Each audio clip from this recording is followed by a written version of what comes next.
Hello, everyone, and welcome to today's webinar. My name is Sofia. I'm Uxcel's community manager and your host for today. This session is a part of our free webinar series where every single month we bring you industry experts from all around the world to help you level up your UX and product skills. Today, we will be talking about how to design for health tech and the role, in particular, behavior design and AI play in creating better experiences. So, to guide us through the whole thing today, we have Mary as our guest. She is a product designer at Amazon and she is a health tech specialist with over 7 years of experience in the field. She's been writing a lot of articles. Maybe you've read some of hers already on Medium. And yeah, today she is joining us to share a little bit more about the topic and her actual experience in doing that. So, welcome, Mary. Thank you for joining us today. How are you doing? Thank you, Sophia, for your warm welcome. I'm super excited to talk about health tech design. Definitely happy to meet Uxcel community and share my insights and learnings from all of the projects that I've done in health tech and all of the interesting top products that I have reviewed in the past. Thank you. We really appreciate you taking the time to join us. And I can see already a lot of people have said hi. So, hi, everyone who joined us live. Um, this is a live stream. So, we've saved the last maybe 10-15 minutes of the session for a live Q&A. So, this is your chance to ask Mary anything that you have about the topic or her experience. Feel free to post your questions even throughout the whole session, and we will do our best to cover as much as possible. Without further ado, I know everyone is waiting for the actual talk. So Mary has prepared a presentation for us, and she will pop it on the screen. Just a second.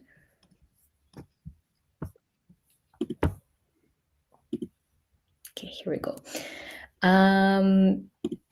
Mary, feel free to take over. I will be back for the Q&A. All right. Thank you, Sophia. All right, so today we'll be speaking about health tech and especially about behavior and AI. Obviously, we all know that AI is taking all of the space in our brains these days, and we are thinking how to automate processes, how to make the products more efficient, better for the users. But at the same time, we should not forget about behavior aspect of it because we're still humans and we still react to the same stimuli and triggers in the same way. So in this topic, I wanted to bring the two interesting aspects when designing for health tech: behavior design and AI, and how it can help us create better solutions. Few words about me. So, my name is Mary. I'm a designer at Amazon, but this specific talk will have nothing to do with Amazon. These opinions will be of my own. I'm also founder of Health Matters. It is a health tech design studio which I was leading for 7 years. I love speaking at podcasts and different events. You can find some free materials just as well as my newsletter and Medium account with articles about predominantly health tech products and the design. First of all, what is health tech design, right? So, on the one hand, we understand that it is healthcare enabled by technology. So, something that is connecting us with a doctor or clinician or hospital in a smart way using the technology. A simple way of that would be to think of COVID times when we did not have an opportunity to actually talk to the clinician directly. So the boom of digital health apps, what that we constantly had the chat with the doctor via Zoom, via video, via messaging. We were able to communicate our vitals, symptoms, and that's how health tech was actually growing at that time. Some other interesting examples of health tech apps would be your sports tracking. So everything that is related to health tracking when you are doing sports, it would also be considered healthcare, because that is something to do with tracking your health and your vitals. Interestingly, we also have obviously innovation within health tech. In this specific case, we are looking at Inna. Inna, it is a new product that was adopted. I think it was finally adopted by the market and in this year, I guess. The point of the Inna is to predict fertility using the saliva. So using the beautiful device on the left, woman can predict if they are fertile on the specific day or not. So all in all, health tech is a combination of more traditional and simple ways of interacting with healthcare services and something more innovative that helps us make care for our health much more efficient. EKG monitoring by cardio enables you to monitor your cardio health using the small device that you can use at home, at work, in the office, anywhere really, as long as you have this small device and the smartphone and internet. Obviously, we can also think of the applications which are a little bit simpler, such as symptom tracking, especially for people who have some disorders. Aside from that, Apple Health, which tracks our symptoms automatically using Apple Health devices, Samsung Health, pretty much anything that helps us collect the data from the user and pass it to the system, analyze it in a smart way, and create an insight that will be later used by the user to enable them to make more either better decisions or optimal decisions with the clinician. Right now, we see the huge boom for all wearables. You can see here there earrings, smart clothing, smart necklaces, bracelets, tattoos, obviously smart rings like Aura rings, belts, smart socks, patches, smartwatches, inhalers, glasses, pretty much all the anything that you can imagine that would help you to get the data from the body of the patient or a user, we have already invented it. And right now, we are actually finding out more ways how we can collect this precious data from the user, for example, temperature or blood pressure or BPM, different metrics, maybe even blood sugar. So using the wireless glucose monitor, how we can collect this data in an ambient way. So we always know what is happening with a person and we can make a clinically uh, grounded decision in terms of what should be done next using this data. And not just based on the latest symptoms or maybe just practically what the user or patient in this case can remember, because obviously we do not remember everything, and having more objective data would help us proceed further much more efficiently. With that, speaking of the design of health tech apps, you might think, well, the problems are pretty much the same because health tech apps are still working with the human. So the human behavior does not change much. Whether it is a finance app, health, media, we will still see an issue with the retention. So 80% of health apps see this drop in retention within the 3 months. 80% of users will abandon them. So only 20% of users will stay. And it is actually even worse for some categories within house app segment. So what do we do with this?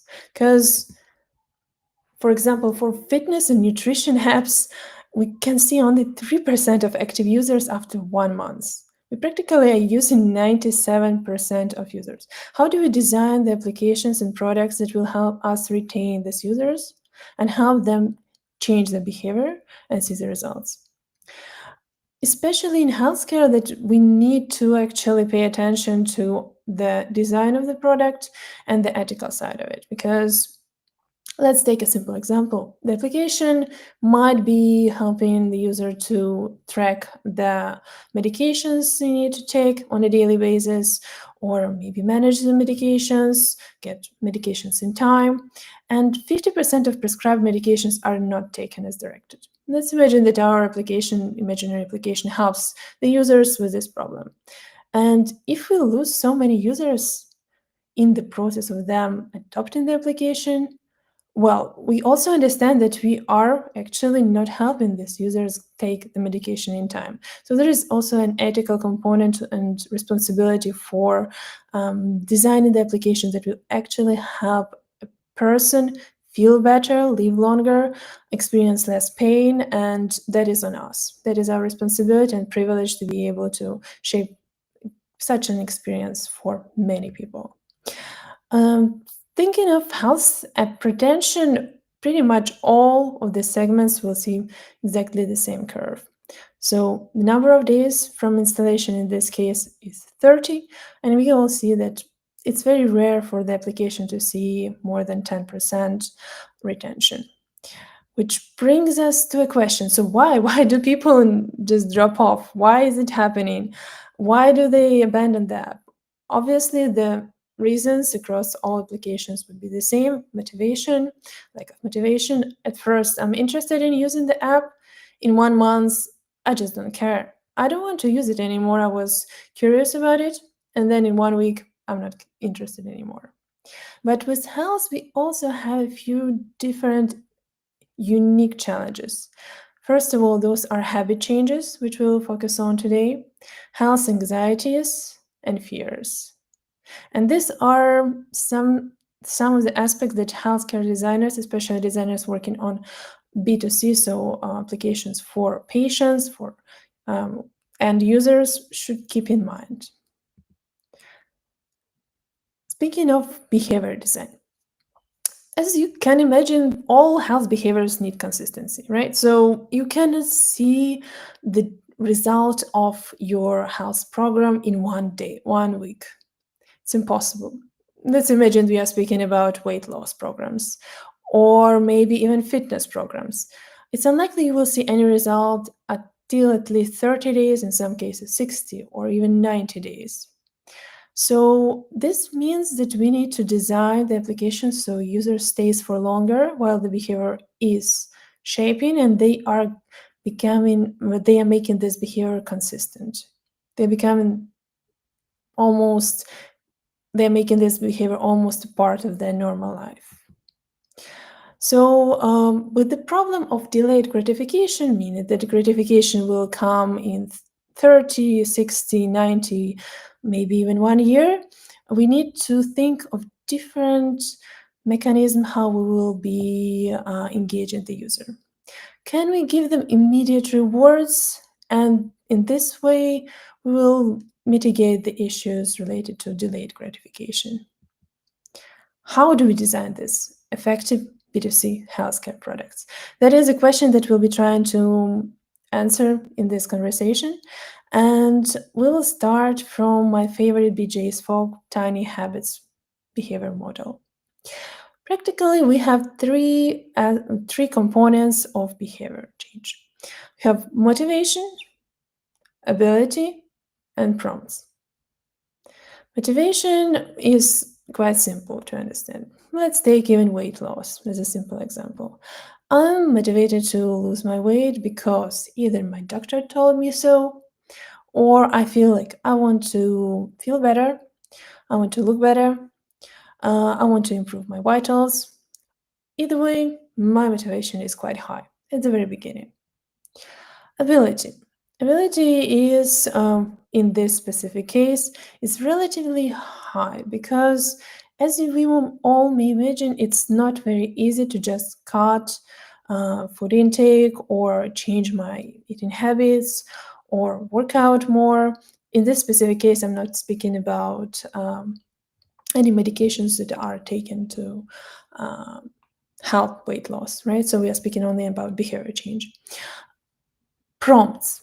Prompts are the nudges that I get from the external world to behave accordingly to with my plan. So based on my motivation and ability. And in this case, what we as designers want to keep in mind is that our product should either be in the ideal state, so the user is motivated, the ability is high, So it's very easy for them to perform the action, and the prompt is relevant, is timely, is personalized. So that is the ideal state for our product. Obviously, when the motivation goes down, we need to ensure that the ability is still quite high. But if the motivation is low and the ability is low, it's very unlikely that prompts will help us succeed. That will not be enough. So, juggling these three components, we can create the effective experience. And let's now look at the few examples. Normally, when I pick up my phone, for example, I pick up my phone, I want to log my food intake. I, Today was a good day. I had enough energy to make a decision to eat salad instead of burger. I log my food intake as salad, dopamine increases, I feel happy, and then in some time, dopamine decreases. So the dopamine reward loop is something that is normal loop, not only for health tech, right? So the same idea that we are following in all social media apps. I pick my phone, I post something, I get my likes or comments, my attention, dopamine increases, I feel happy, and sometimes dopamine decreases. So this exact idea is the same that we'll be looking at in all of the health tech apps. One of the useful ways how health tech apps, in this case, we are looking at Weight Watchers, is implementing this system of dopamine spikes and making the user, first of all, making the ability to perform the useful action easy, is using the point systems in this example. So universal point system. So how this works? Weight Watchers introduced three types of points. First of all, you have your daily points, which you can use for, let's say, unhealthy foods. So there is some saturated fat or sugar. This points budget is limited. Obviously, you can eat unlimited amount of 0 point foods, which are 100% healthy as Weight Watchers think. Those will be fruits or vegetables or fish, and extra bonus weekly points are given on a weekly basis when you want to indulge into your birthday cake or something else. So this system makes it very easy for me to understand what exactly I need to do. So my ability to perform a useful action is maximum because I just need to keep my budget of points within this 29 points a day and not exceed it, or maybe exceed it but once a week. And this is significantly easier than just tracking my calories on a daily basis and all the time wondering if I can eat more or maybe I'm already eating more than actually I should be eating. So, first of all, we are simplifying the system. Secondly, we are making it almost like a game. And this, at the same time, stimulates the dopamine. Every single time I'm logging a food, I'm receiving a feedback from the system that this specific amount of points is within the norm. And I'm congratulated with this result. Another good example of point systems is the application of that helps us understand if the user, the patient who is sick usually, is in exertion zone or not. So heart rate zones are measured using the device, hardware device, almost like a watch you can see on the right. And based on that, a user can see the pace points and quickly understand if they are within the norm or not. So something very, very abstract as eat healthy or eat less or eat specific number of calories, but not specifically clear how many actually I should be eating today. This is brought into a different dimension of making it very simple, game-like, when I'm given a small number of points and I can understand my progress within this point system easily, almost in 1 second. Speaking of dopamine, we've mentioned that a user can receive the feedback about the food intake immediately. Zoe Health is another good example of this. So a user can see the score of the day. Again, a very simple number, which is a formula-based number based on the previous food intakes for this specific day or for the week, and based on the scores of each meal a user has logged. So every single time a user logs a meal, the AI system, suggests these smart swaps. So, on the one hand, I receive the dopamine spike when I know that I have eaten something nice, I have eaten something healthy, and I understand well that this is good for my health. The system says, yes, you're doing great, you're in green zone, you have earned 80 points. But if, for example, I have eaten something that is not quite healthy and I see that the color is also signaling me that this is yellow zone or red zone, obviously I will not get the same dopamine spike. And the system at the same time will nudge me to do better, but in a smart way. So it will suggest me what to swap this food to, but within the same category. For example, I can add almond butter because this will provide me a healthy source of fat within the food that I've already chosen. So, how can I help a user that is already in the situation of eating this, maybe not the healthiest meal, do better? So, it is very timely and it is easy for them to understand how to do better.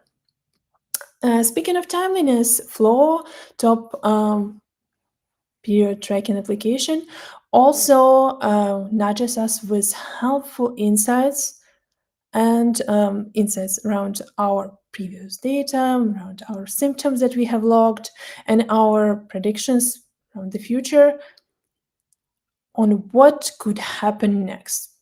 And at the same time, they obviously collected more data so they can predict your symptoms in the future better. And then obviously help you work with the symptoms so you feel healthier. Another good example of this would be Whoop, that has sleep performance, recovery, strain performance, all of these metrics that are grounded on the goals that we have set at the very beginning. Measurements that are created by the system. They are intellectual property of Whoop. So they have decided this specific number will be calculated based on, for example, number of hours you have to sleep and actual number of hours you manage to sleep, and other measurements they might be collecting. Few other interesting ways how we can engage the user to stay with the system long term and not just drop off within 1 month or 1 week would be streaks and progress bars. Like we've already mentioned, that practically we need to give the user this boost of dopamine every single time they log something. So they feel this positive feeling, pleasure, and joy that they are moving in the right direction. They are getting this positive reinforcement from the system and they keep performing the same action. But at the same time, it is still extremely hard for us to keep doing something for so many days. Streaks and progress bars help us deal with this issue. Streaks, for example, both of these applications are health apps. We can track our progress visually. So every single time I'm finishing my workout or logging in healthy foods, I can see how I'm moving towards my goal, and I can have this helicopter view as I'm moving towards my goal. Um, Aside from that, I also wanted to mention one important aspect of behavior design, which is community. When we have just started off as humans, we always received the validation from the community we were part of. If we hunted successfully, the community has rewarded us with better food, better sleeping position, safer place, more food possibly, better position within this community. So every single time we have achieved something, we have received some validation that we are going in the right direction, and the community recognizes us as important parts of the tribe. Because back then, if the community leaves us, it's it was equal to death, right? So I cannot survive by myself in this wild world, just without my family, just by myself, right? So it was extremely important for our survival to ensure that the community recognizes us, accepts us, and ideally supports us as we are growing. This has not changed, and in Strava, again, one of the top health applications for tracking sports, we are again seeing the sports feed. So every time I do sports, whether that is biking or canoeing or running, I log my activity and I receive feedback from other users just like me. Again, to understand that I'm part of this community, I'm accepted by this community, I'm supported by this community, and my input, well, is valuable. Also, Strava uses rewards and trophies, again, as part of this dopamine reinforcement, helping us understand that we are on the right track. For example, I'm in top 1% for running, or I can see where I am in the leaderboard. I can compare myself to other users. And again, if I'm doing well, then I can see that I'm in top 10. And that will again reinforce my understanding that I am good enough in this community, I'm accepted by this community, and I want to keep going so that at some point I will be on top and I will be safe and sound and I will survive. Leaderboards across different clubs help us with exactly the same problem. Understanding that we are safe and everything will be fine with us within this community, that we are growing. For that, also, Strava uses different rewards and trophies. For example, for cycling milestones, however many rides you manage to do, or in this case, we can see the trophy case for each month or trophies released by different clubs. All of these trophies and rewards trigger the same dopamine release. The bigger the trophy is, obviously, the more excited we are and the more joy we experience. So, more and more, these gamification elements help us to bring the user back to the system and to keep them in the system for as long as possible. And Strava actually has one of the most impressive retention rates. I do not remember the exact rate, but it was one of the best in this category. Aside from that, we have different challenges, again, for the sake of helping the user to go back to the application, get this reward, and grow. For example, cycling climbing challenge, half marathon, climbing challenge, and so on. So, all in all, gamification in health is about designing for small, repeated behaviors with triggers and rewards that fit into the user's life without overwhelming them. All of the examples that we looked into were around and reinforcing these small, healthy behaviors and helping the user to change the behavior if it was unhealthy. And as a result, they received either a virtual reward or social approval from the community. Maybe they were moving in the leaderboard higher. They were getting extra rewards from this community, this club, or general users from the application. All in all, they were feeling safer. And as our prehistoric brains, we were feeling that we are able to survive in this world. We are accepted by this community. And on top of that, obviously, we are getting this positive reinforcements as we are going forward. With that, probably you will have a good question. Can gamification harm? All of this is all right. Yeah, definitely we can gamify the process. We can help a user understand what is happening with them. We can incentivize them to go ahead and log more healthy actions or healthy food intakes. But can it actually harm? And definitely it can, because gamification per se is focused on not intrinsic, so not internal motivations of a user, but external ones. So let's imagine that I'm getting these likes from my club. And it's not so much about me willing to run and run faster or run better. It is so much more about the community just giving me this reinforcement. Or even worse, for example, I'm getting these likes when I'm on my weight loss journey or on any personal journey, health related journey.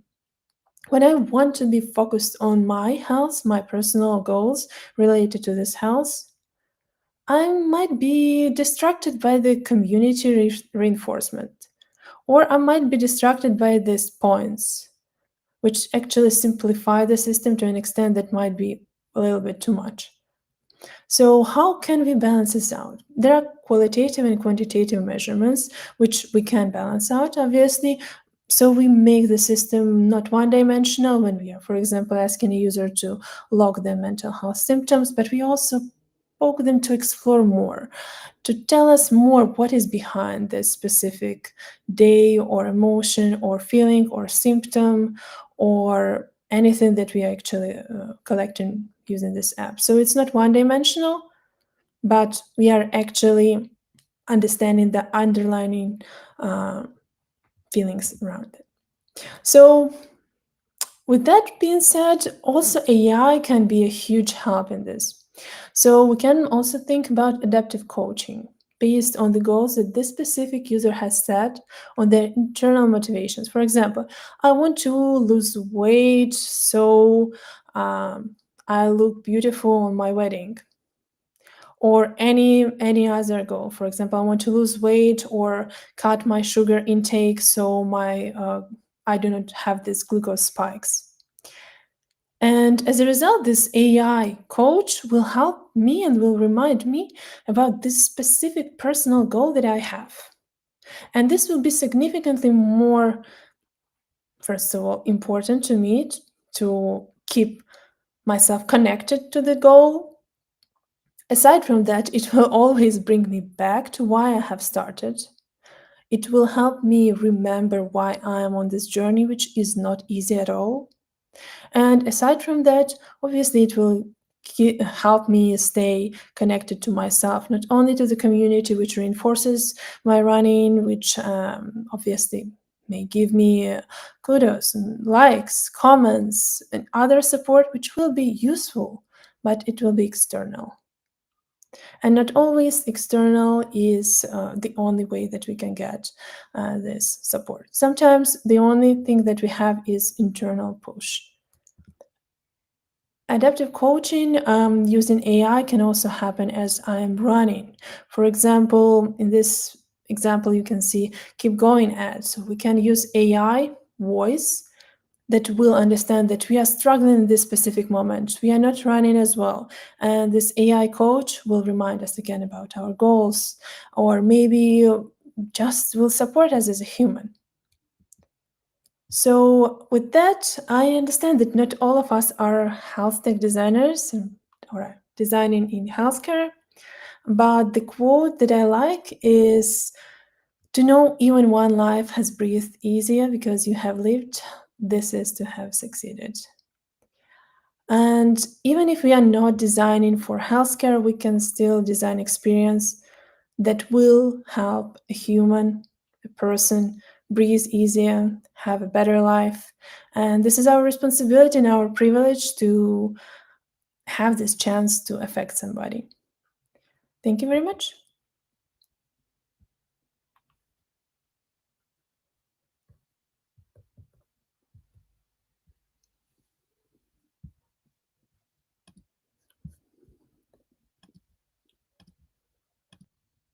No, that was me. Sorry. Thank you, Mary, for the presentation.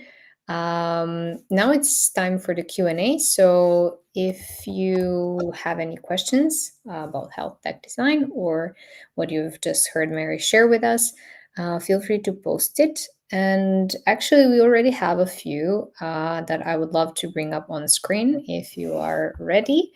But we had a question about the source of the data figures. I'm also interested in that. So if you have any that are available right now, share with us. If not, I can also share the sources in the follow-up email. Yeah, definitely. These are public research studies that were conducted. You can easily find the sources for most of these numbers. I can also share them, definitely. Thank you. And another from Devesh is, aren't coupons better than just points, or are we talking about converting them to this only? So it was related to one part of the presentation, but in general, you were talking about the point system and the reward system. So in that case, would you go for coupons to motivate them or points? What would you say is better? I believe we have to define what the coupon means in this case, because coupon is definitely something that again, possibly I'm misunderstanding this, but for me, that would be something that would redeem me a percentage, some discount, right? Or maybe extra gift. In our case, it is an instrument how I can measure something very abstract, which in my case is health behavior, and shape it into something that is very easily quantifiable and accessible by everybody. So we are all on the same page. We are all using the same terms, the same numbers, the same metrics system, and we cannot really deviate from it too much. With that being said, yes, coupons or any other system, it is just a numeric system how we can measure health input, health behavior, and then go ahead with it. Thank you. It makes sense. So hopefully, Devash, this answers your question. Um, Another fun one is that, is there a way to avoid people fooling the system, meaning avoid the people that say to the system they did something good even if they didn't? Well, first of all, we have to go back to the question: why do we want to do this? Because by and large, if a user wants to cheat the system, that is still on their side, whether they are cheating the system or not. Our responsibility is to reinforce the positive action, to motivate the positive action. If a user wants to cheat, they will cheat.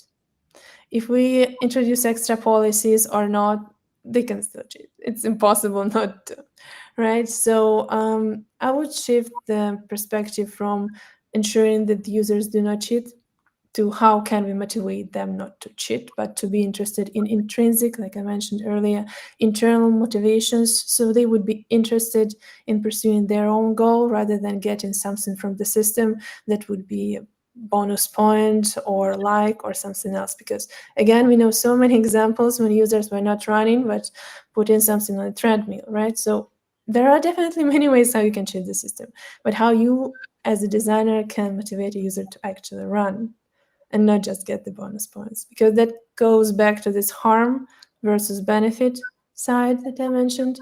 We need to focus on the why we have started reinforcing this behavior, not the fact that these bonus points, which are virtual, abstract, and non-existent really, they are just instruments for us to empower a user to do an effective action, not more than that.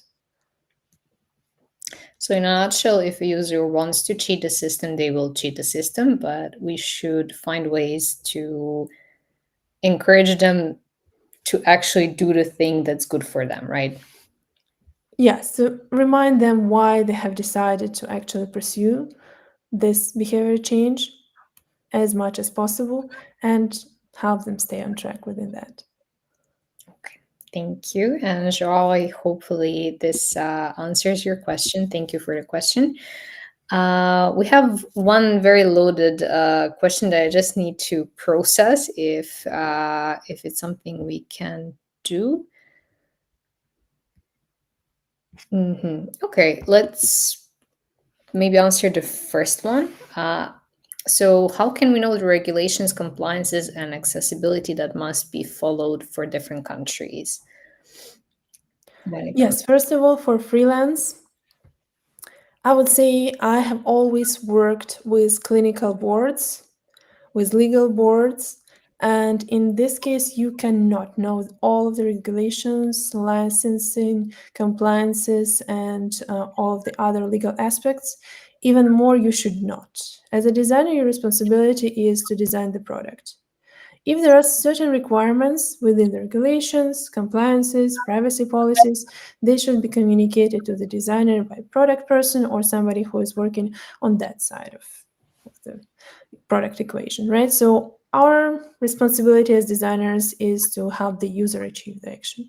Obviously, the business as well, but we cannot know there's regulations, and we should not. Speaking of accessibility, yes, you should study the accessibility standards for different groups of people, especially if you're working with seniors, with kids, with people with disabilities, mental health issues. There are many accessibility standards that are not conventional, and you should dive into that if you know that your target segment is experiencing some limitations or might.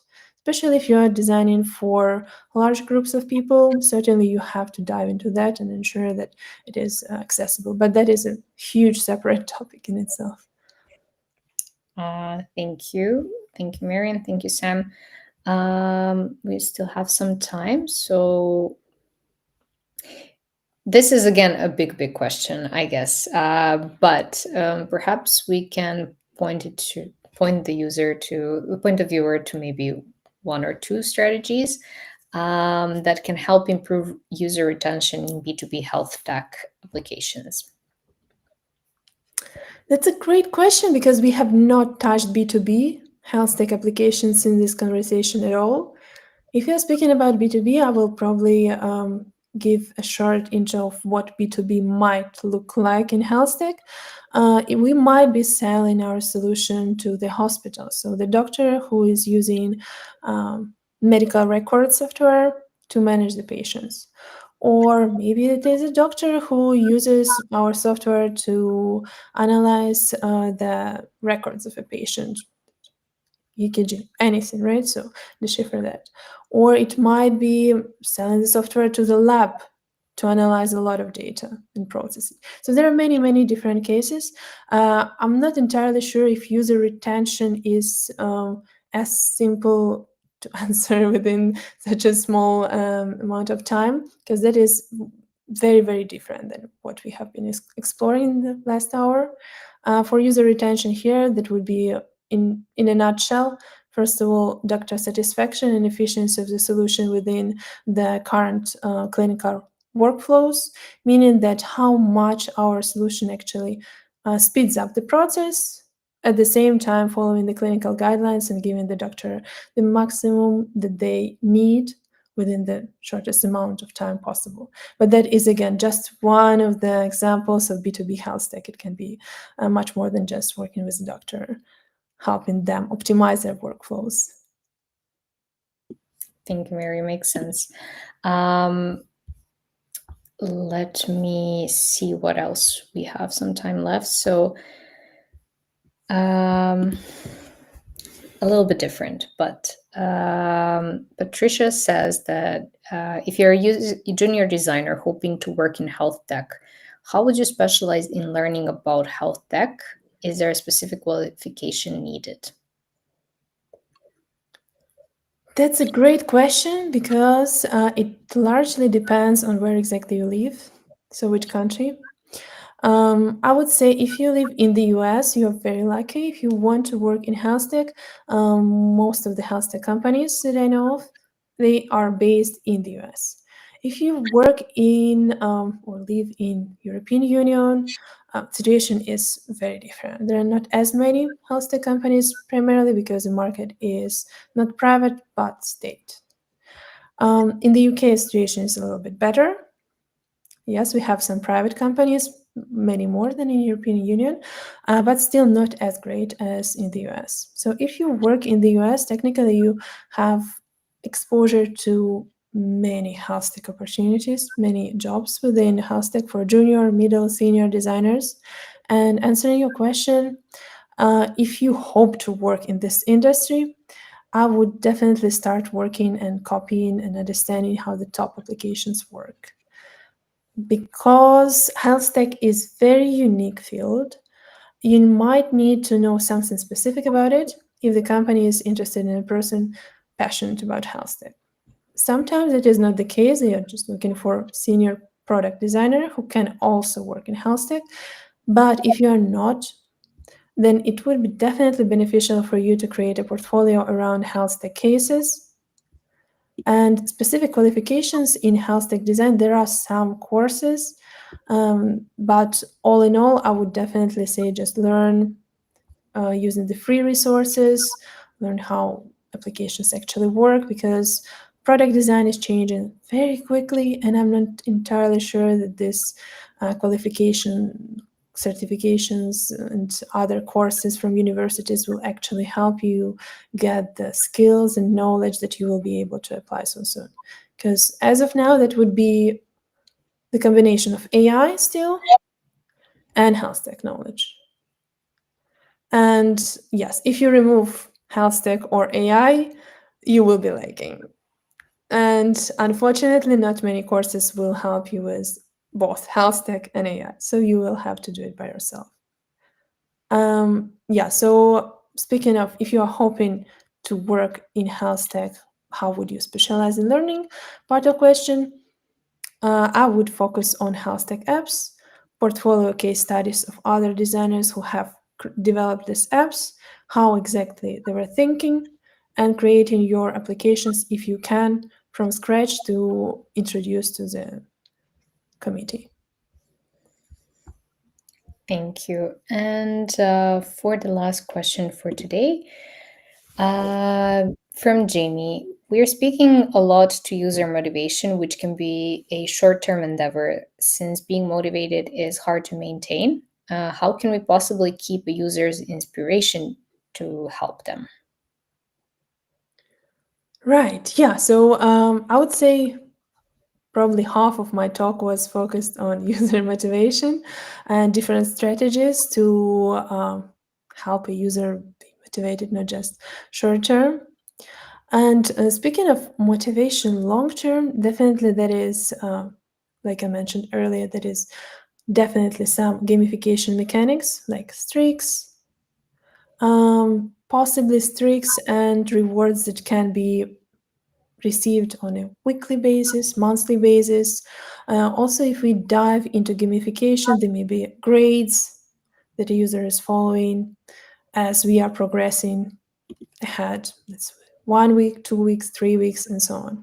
Right? So think of this a little bit more like a game when we level up each time we are progressing within our healthcare journey. So if I'm losing more weight or if I'm eating healthy and healthier, obviously I'm progressing. But nobody says that when I start winning in my game, I stop playing. I don't. That's exactly why I'm playing again and again and again and again and more. And each time the monster is bigger, but I'm more excited to face this monster.